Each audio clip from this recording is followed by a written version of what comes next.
Welcome to Policybazaar partners. ఇప్పుడు మనం LIC వారి new Jeevan Amar term policy గురించి మనం తెలుసుకోబోతున్నాం. ఎల్ఐసిలో మొత్తంగా ఇన్ని రకాల child plans, micro insurance plans, term plans, endowment and money back plans, market linked products, దాంతోపాటు pension plans, whole life plans కూడా ఉంటాయి. అందులో మనము ప్యూర్ టర్మ్ పాలసీ గురించి మనం మాట్లాడుకోబోతున్నాము.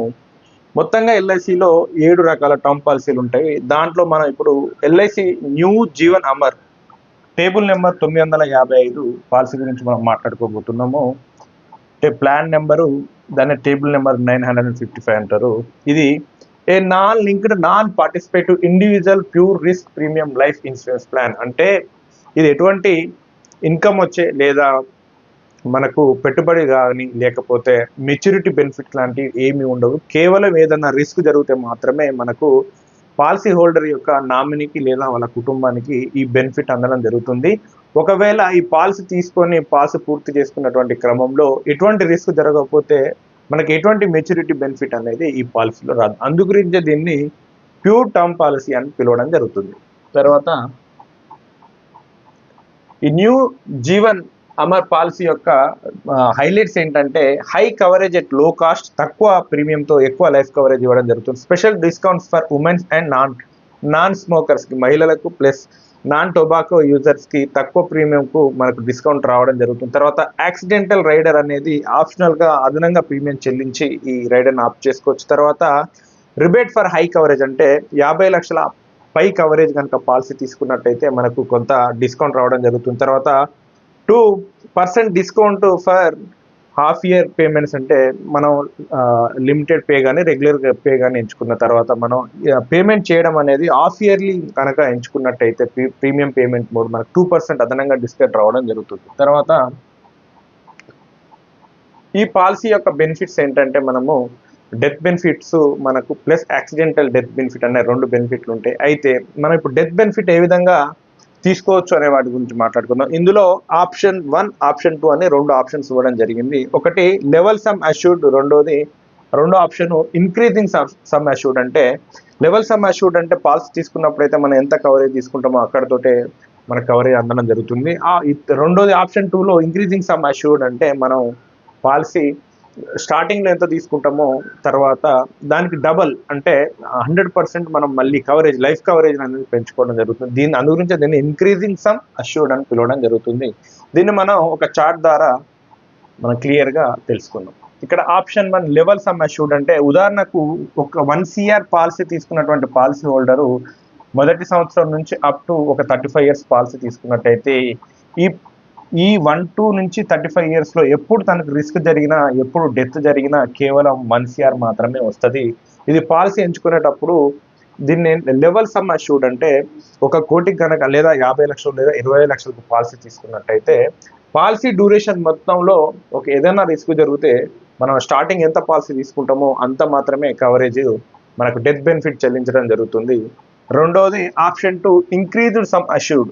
ఈ పాలసీ కనుక ఈ ఆప్షన్ కనుక ఎంచుకున్నట్టయితే స్టార్టింగ్లో 1 CR తీసుకొని 1, 2, 3, 4, 5 సంవత్సరాల వరకు ఏదన్నా రిస్క్ జరిగితే మళ్ళీ 1 CR మాత్రమే రావడం జరుగుతుంది. ఆ తర్వాత 6వ సంవత్సరం అంటే 10%, అంటే ఉదాహరణ ₹1,00,00,000 లైఫ్ కవరేజ్ తీసుకుంటే 1,10,00,000, 7వ సంవత్సరానికి 1,20,00,000, అట్లా 16వ సంవత్సరానికి మనం తీసుకున్నటువంటి లైఫ్ కవరేజ్ అనేది డబల్ కావడం జరుగుతుంది. ఉదాహరణకు 1 CRతో మనం పాలసీ తీసుకుంటే 5 సంవత్సరాల వరకు ఏదైనా రిస్క్ జరిగితే 1,00,00,000 మాత్రమే రావడం జరుగుతుంది. 6వ సంవత్సరం నుంచి 10%, 7, 8, 9 అట్లా 10% ఇట్లా పెరుగుతుంది. ఉదాహరణకు ఇక్కడ 10వ సంవత్సరం కనుక పాలసీ హోల్డర్ చనిపోయినట్టయితే ఈ ఇంక్రీజింగ్ సమ్ అష్యూర్డ్ తీసుకున్నట్టయితే 1,50,00,000 వచ్చే ఛాన్స్ ఉంది. అదే 16వ సంవత్సరం కనుక పాలసీ హోల్డర్కి ఏదైనా రిస్క్ జరిగి చనిపోయినట్టయితే 2 కోట్ల వరకు రావడం జరుగుతుంది. ఇట్లా మనకు 2 CR వచ్చిన తర్వాత ఆ కవరేజ్ అనేది అక్కడితోటి అయిపోద్ది. ఆ తర్వాత ఏదేని మన పాలసీ డ్యూరేషన్లో 25 కానీ 30 కానీ 35 సంవత్సరాలు కానీ ఎన్ని సంవత్సరాలు తీసుకుంటే ఈ గ్యాప్లో ఎక్కడన్నా రిస్క్ జరిగితే 2 CR వరకు మాత్రం చెల్లించడం జరుగుతుంది. ఈ విధంగా 2 డెత్ బెనిఫిట్ ఆప్షన్స్ అనేది మనకు అందుబాటులో ఉండడం జరిగింది. తర్వాత యాక్సిడెంటల్ డెత్ బెనిఫిట్ రైడర్ అనేది ఇది ఆప్షనల్ రైడర్, అంటే అదనంగా ప్రీమియం చెల్లించి తీసుకోవాల్సింది అవైలబుల్ విత్ ఎక్స్ట్రా ప్రీమియం అంటే అదనంగా మనం ప్రీమియం చెల్లించి ఈ రైడర్ని ఆప్ చేసుకోవాలి. అప్ టు ఏజ్ 70 అంటే 70 సంవత్సరాల వరకు ఈ యాక్సిడెంటల్ డెత్ రైడర్ను మనం ఎంచుకోవడం జరుగుతుంది. తర్వాత coverage up to base some policy ఎంతవరకు తీసుకోవచ్చు అంటే మనం బేస్ పాలసీ ఎంత తీసుకుంటామో లైఫ్ కవర్ అంతవరకు కూడా అదనంగా ప్రీమియం చెల్లించి యాక్సిడెంటల్ బెనిఫిట్ డెత్ బెనిఫిట్ అనేది ఎంచుకోవాల్సి ఉంటుంది. అనగా ఏదేని ప్రమాదంలో కేవలం ప్రమాదవశాత్తు కనుక చనిపోయినట్టయితే, నార్మల్గా కాకుండా ప్రమాదవశాత్తు చనిపోయినట్టయితే మనం ఈ పాలసీలో ఎంత కవరేజ్ అయితే తీసుకుంటామో అంత మనకు అదనంగా చెల్లించడం. ఉదాహరణకు బేసిక్ డెత్ బెనిఫిట్ ₹1,00,00,000 తీసుకొని యాక్సిడెంటల్ డెత్ బెనిఫిట్ కూడా ₹1,00,00,000 తీసుకున్నట్టయితే నార్మల్గా చనిపోతే ఈ బెనిఫిట్ రాదు, కానీ యాక్సిడెంటల్గా చనిపోతే ఆ డెత్ బెనిఫిట్ ₹1,00,00,000 ప్లస్ ఈ డెత్ బెనిఫిట్ ₹1,00,00,000. ఉదాహరణకు 2 కోట్లు మనం ఈ బెనిఫిట్ అనేది ఈ రైడర్ ద్వారా మనం తీసుకోవడం జరుగుతుంది. తర్వాత ఇది కేవలం regular and limited premium pay చేసే వాళ్ళకి మాత్రమే ఈ యాక్సిడెంటల్ డెత్ బెనిఫిట్ అనేది అందుబాటులో ఉన్నది. సింగిల్ పే చేసే వాళ్ళకు ఈ రైడర్ ఆప్ట్ చేసుకోలేరు. తర్వాత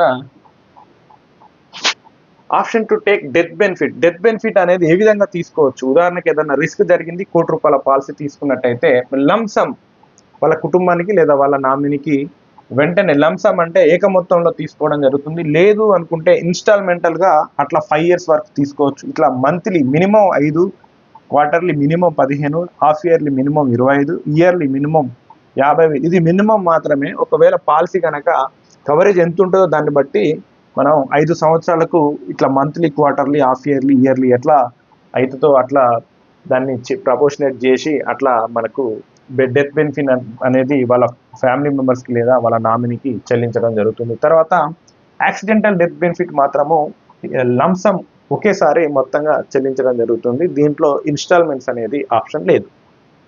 తర్వాత ప్రీమియం పేమెంట్ మోడ్ ఏ విధంగా చేయించవచ్చు అంటే సింగిల్ పే అంటే మొత్తం పాలసీ మొత్తానికి ఒకేసారి చెల్లించవచ్చు పాలసీ తీసుకున్న టైంలో.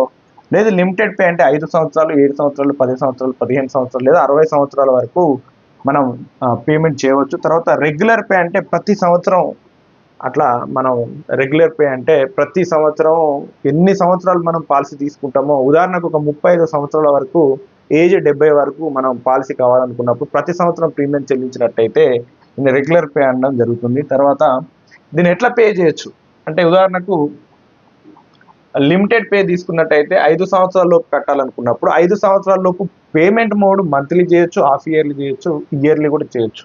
ఉదాహరణకు రెగ్యులర్ పే తీసుకున్నాం అనుకో, మనకు రెగ్యులర్గా గవర్నమెంట్ ఎంప్లాయీ లేదా ఏదైనా ప్రైవేట్ రెగ్యులర్గా శాలరీ వచ్చినట్టయితే కొందరు మంత్లీ పే చేస్తారు, కొందరు హాఫ్ ఇయర్లీ పే చేస్తారు, కొందరు ఇయర్లీ పే చేసుకోవచ్చు. ఇట్లా మనకు ప్రీమియం పేమెంట్స్ అనేది అందుబాటులో ఉండడం జరిగింది. తర్వాత ఎలిజిబిలిటీ ఏంటంటే ఈ పాలసీ తీసుకోవడానికి మినిమం ఏజ్ 18 సంవత్సరాలు, మ్యాక్సిమం ఎంట్రీ ఏజ్ 65 సంవత్సరాలు. Minimum basic sum assured coverage అనేది 25 లక్షలు, మ్యాక్సిమం బేసిక్ సమ్ అష్యూర్డ్ అనేది మనకు అన్లిమిటెడ్గా ఉంటుంది. తర్వాత మినిమం పాలసీ టర్మ్ అంటే మినిమం పాలసీ 10 సంవత్సరాలు తీసుకోవాలి, మ్యాక్సిమం 40 సంవత్సరాలు తీసుకోవాలి. మ్యాక్సిమం మెచ్యూరిటీ ఏజ్ ఏంటంటే 80 సంవత్సరాల వరకు.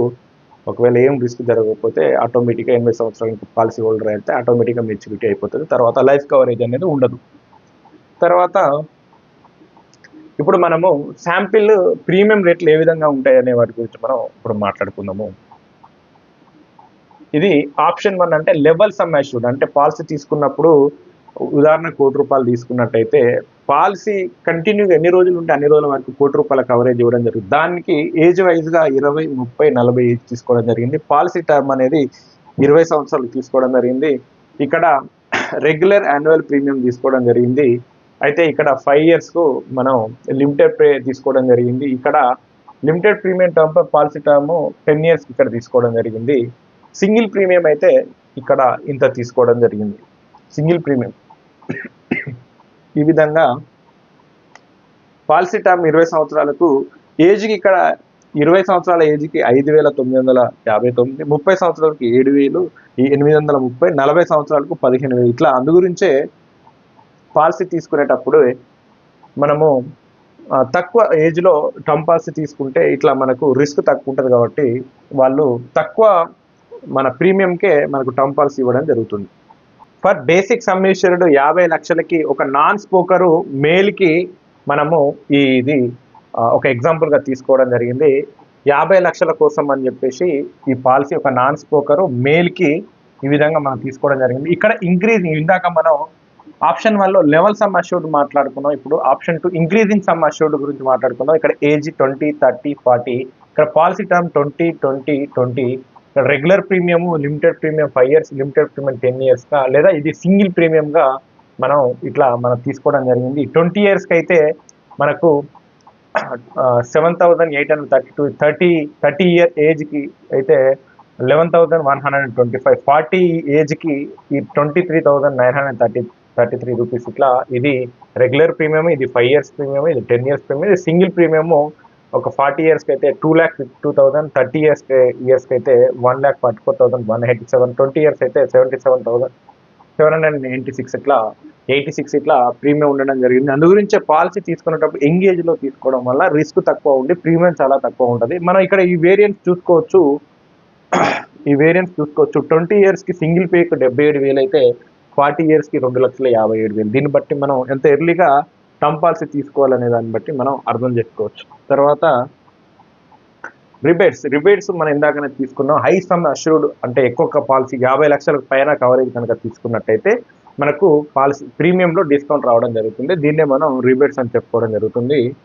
అయితే ఇక్కడ 30 years కంటే 30 yearsకి 50 lakhsకు నిల్లు ఎటువంటి పాలసీ లేదు. 50 lakh to 1 crore 13% ప్రీమియంలో డిస్కౌంట్, 1 crore అండ్ అబోవ్ వాళ్ళకు 25, ఎక్కడ అప్ టు 30 years వరకు. 35 to 50 years వాళ్ళకి 50 లక్షల కవరేజ్ తీసుకుంటే నిల్లు, 50 లక్షల నుంచి కోటి తీసుకుంటే 11% ప్రీమియం డిస్కౌంట్, తర్వాత కోటి అండ్ అంతకన్నా ఎక్కువ తీసుకున్నట్టయితే ప్రీమియంలో మనకు 25% డిస్కౌంట్ రావడం జరుగుతుంది. 55 years వాళ్ళకు 50 లక్షల లోపు ఎటువంటి డిస్కౌంట్ లేదు. 50 నుంచి కోటి వరకు 6%, కోటి అండ్ అంతకన్నా ఏవో తీసుకున్నట్టయితే 11%. ఇది ఎంత అండర్ ఆప్షన్ 11 అంటే లెవెల్ సమ్ అష్యూర్డ్కి. ఇప్పుడు మనం ఇంక్రీజింగ్ సమ్ అష్యూర్డ్కి తీసుకున్నాము.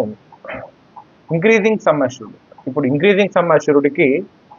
మనం ఇంక్రీజింగ్ సమ్ అష్యూర్డ్కి 30 years లోపు 50 లక్షల కవరేజ్ తీసుకుంటే నిల్లు, 50 lakhs to 1 crore తీసుకుంటే 11%, తర్వాత 1 crore అండ్ ఎబో తీసుకుంటే 23%. ఇది 30 ఏజ్ స్లాబ్ వాళ్ళకు. తర్వాత ఏజ్ 31 to 50 ఏజ్ వాళ్ళకు 50 లక్షల లోపు ఉంటే నిల్లు, తర్వాత 50 to 1 CR అంటే 9%, 1 CR అండ్ ఎబో తీసుకుంటే 19%, తర్వాత 51 years అండ్ ఎబోకి 50 లక్షల లోపు నిల్లు, 50 లక్షల నుంచి కోటి వరకు 5%, 1 crore అండ్ ఎబో వాళ్ళకు 10%. ఇక్కడ కూడా మనం ఏజ్ డిఫరెన్స్ చూసుకోవచ్చు. 30 years వాళ్ళకి ఇక్కడ మనకు అప్ టు 23% వరకు రావడం జరుగుతుంది 1 CRకి. అదే 51 years వాళ్ళకి 1 crore తీసుకున్న కేవలం 10% మాత్రమే మనకు డిస్కౌంట్ రావడం జరుగుతుంది. ఈ విధంగా ఇంకొక రిబేట్ ఉండడం జరిగింది. దాని గురించి కూడా మనం మాట్లాడుకున్నాం. మనము మోడల్ ఏంటంటే రెగ్యులర్ అండ్ లిమిటెడ్ ప్రీమియంలో పేమెంట్ మోడ్ అనేది హాఫ్ ఇయర్లీ కనుక మనం పే చేసుకున్నట్టు, ఇయర్లీ కాకుండా హాఫ్ ఇయర్లీ కనుక పే చేసుకున్నట్టయితే మనకు ప్రీమియంలో 2% డిస్కౌంట్ రావడం జరుగుతుంది. ఇది కూడా ఒక రిబేట్లో భాగమే. తర్వాత ఇప్పుడు నెగిటివ్స్, ఈ పాలసీలో ఉన్నటువంటి నెగిటివ్స్ ఏంటంటే వేవర్ ఆఫ్ ప్రీమియం. ఉదాహరణకు పాలసీ హోల్డర్కి ఏదైనా యాక్సిడెంట్ అయ్యి లేకపోతే ఏదన్నా లేదని పని చేసుకునే పరిస్థితులు ఏదైనా జబ్బు ఉన్నట్టయితే వేవర్ ఆఫ్ ప్రీమియం అంటే నెక్స్ట్ ప్రీమియం చెల్లించకుండానే మనకు లైఫ్ కవరేజ్ అనేది కంటిన్యూ రావడం జరుగుతుంది. అయితే ఈ ఆప్షన్ అనేది దీంట్లో లేదు. తర్వాత టర్మినల్ ఇల్నెస్ అంటే డాక్టర్లు ఒక 6 నెలల కన్నా ఎక్కువ బతకలేరు అన్నటువంటి పరిస్థితిలో ఉన్నప్పుడు మన లైఫ్ కవర్ అనేది చనిపోవడానికన్నా ముందే ఇవ్వడాన్ని టర్మినల్ ఇల్నెస్ అని చెప్పడం జరుగుతుంది. తర్వాత యాక్సిడెంటల్ డిజబిలిటీ, ఇందులో కేవలం లైఫ్ కవరేజ్, దాంతోపాటు యాక్సిడెంటల్గా చనిపోతే ఎక్కువ లైఫ్ కవరేజ్ అనేది ఉన్నది, కానీ డిజబిలిటీ ఏదన్నా అంగవైకల్యం ఏర్పడినట్టయితే ఎటువంటి బెనిఫిట్ అనేది ఈ పాలసీలో లేదు. తర్వాత క్రిటికల్ ఇల్నెస్ అంటే హార్ట్ స్ట్రోక్ కానీ, బ్రెయిన్ స్ట్రోక్ కానీ, కిడ్నీ ఫెయిల్యూర్ కానీ లాంటి ఏదన్నా సివియర్ కనుక మనకి ఏదైనా అనారోగ్య సమస్యలు ఉన్నట్టయితే అట్లా కొన్ని టర్మ్ పాలసీలు మనకు కొంత ఫైనాన్షియల్గా సపోర్ట్ చేయడం జరుగుతుంది, కొన్ని మనకు డైరెక్ట్ పాలసీ హోల్డర్కి చెల్లించడం జరుగుతుంది. అయితే ఈ పాలసీలో క్రిటికల్ ఇల్నెస్ బెనిఫిట్ అనేది లేకపోవడం ఒక నెగిటివ్గా చెప్పొచ్చు. తర్వాత ఆప్షన్ టు డిలే ప్రీమియమ్స్ అంటే సంవత్సరము లేదా 2 సంవత్సరాలు కట్టకుండా కూడా అది పాలసీ ల్యాప్స్ కాకుండా అట్లనే కంటిన్యూ రావడం జరుగుతుంది. అట్లా కొన్ని టర్మ్ పాలసీలకు ఉండడం జరిగింది, దీనికి మాత్రం లేదు. దీన్ని ఒక నెగిటివ్గా చెప్పుకోవచ్చు. తర్వాత క్లెయిమ్ ఇంటిమేషన్ అంటే ఎర్లీ పే అవుట్. ఒకవేళ ఏదైనా రిస్క్ చనిపోవడం జరిగిందని అంటే అట్లా 1 lakh నుంచి 5 lakhs వరకు వేరే టర్మ్ పాలసీ మనకు క్లెయిమ్ ఇంటిమేషన్ ఇచ్చిన 24 hours లోపే పాలసీ వాళ్ళ హోల్డర్ వాళ్ళ నామినీకి లేదా వాళ్ళ కుటుంబ సభ్యులకు చెక్ ఇవ్వడం జరుగుతుంది. అయితే కొన్ని టర్మ్ పాలసీలలో ఈ ఆప్షన్ ఉంది, దీంట్లో ఇది లేకపోవడం దీన్ని ఒక నెగిటివ్గా చెప్పుకోవచ్చు. తర్వాత చెక్ లిస్ట్. పాలసీ తీసుకున్న వెంటనే పాలసీ డాక్యుమెంట్ మనం చెక్ చేయాలి. మన ఏజ్, డేట్ ఆఫ్ బర్త్, మన టైం ఇనిషియల్ కరెక్ట్ ఉన్నాయా లేదా, మనం తీసుకున్న డ్యూరేషను, టైము, ప్రీమియము ఎవ్రీథింగ్ ఉందా లేదా అనేది మనం చెక్ చేయాలి. చాలామంది ఏం చేస్తారంటే పాలసీ డాక్యుమెంట్ తీసుకొచ్చి దాన్ని బీరువాలో లేకపోతే ఇంకెక్కడో ఎన్వలప్లో లేకపోతే దాన్ని ఎక్కడో కనీసం తీసుకున్న ఫ్యామిలీ మెంబర్కి కూడా తెలియకుండా పాలసీ డాక్యుమెంటు దాచిపెట్టడం జరుగుతుంది. ఇట్లా ఎల్ఐసి నుంచి కొన్ని లక్షల కోట్ల డబ్బులు అట్లా పెండింగ్ ఉండడం జరిగింది. పాలసీ అందరి కుటుంబ సభ్యులకు తెలియజేయడంతో పాటు ఒకసారి వెరిఫై చేయించాలి ఒక అడ్వైజర్ ద్వారా.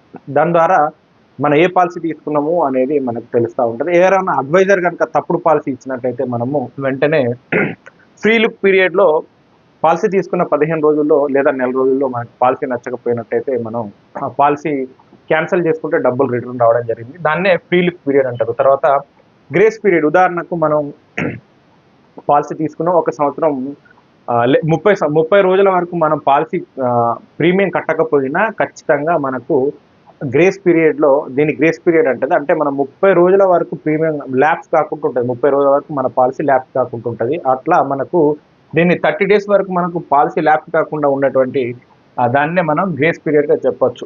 ఈలోపు మనం మన ప్రీమియం చెల్లించి మళ్ళీ నెక్స్ట్ పాలసీ అనేది కంటిన్యూ చేయొచ్చు. తర్వాత మెచ్యూరిటీ బెనిఫిట్. దీంట్లో ఎటువంటి మెచ్యూరిటీ బెనిఫిట్ అనేది ఉండదు ఈ పాలసీలో. తర్వాత లోన్ ఆన్ పాలసీ. ఈ పాలసీలో ఎటువంటి లోన్స్ రావు. తర్వాత tax benefit under section 80C ద్వారా మనకు ట్యాక్స్ బెనిఫిట్ ఉండడం జరిగింది. తర్వాత సెక్షన్ 45 మెయిన్స్ 3 సంవత్సరాల లోపు మన ఏదైనా తప్పుడు సమాచారంతో, అంటే ఆరోగ్య విషయాలు కానీ, ఏజ్ కానీ, నేమ్ కానీ, ఇంకా ఇతరత్ర తప్పులు కనుక ఇచ్చినా అనుకో, ఈ 3 సంవత్సరాల లోపు ఆ కంపెనీ మన తప్పును గుర్తించినట్టయితే పాలసీని మనం క్యాన్సిల్ చేయవచ్చు లేదా ఏదన్నా కరెక్షన్స్ చేయవచ్చు. కానీ 3 సంవత్సరాల లోపు కూడా ఎటువంటి మన లోపాలను ఆరోగ్య సమస్యలు కానీ, లేకపోతే ఏజ్ కానీ, లేకపోతే ఇంకేదైనా తప్పులు గుర్తించకుండా ఉన్నట్టయితే ఆ తర్వాత 3 సంవత్సరాల తర్వాత పాలసీని క్యాన్సిల్ చేసే రైట్ అనేది హెల్త్ ఇన్సూరెన్స్ కంపెనీకి లేదు అనేది సెక్షన్ 45 చెప్తుంది. తర్వాత సూసైడల్ ఎక్స్క్లూజన్.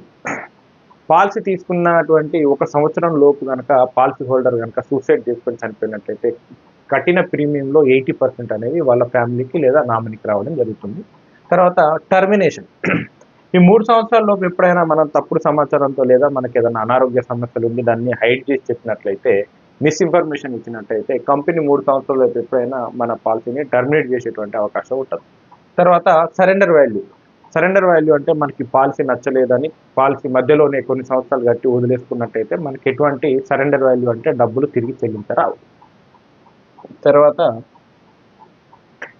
ఈ పాలసీ డాక్యుమెంట్స్.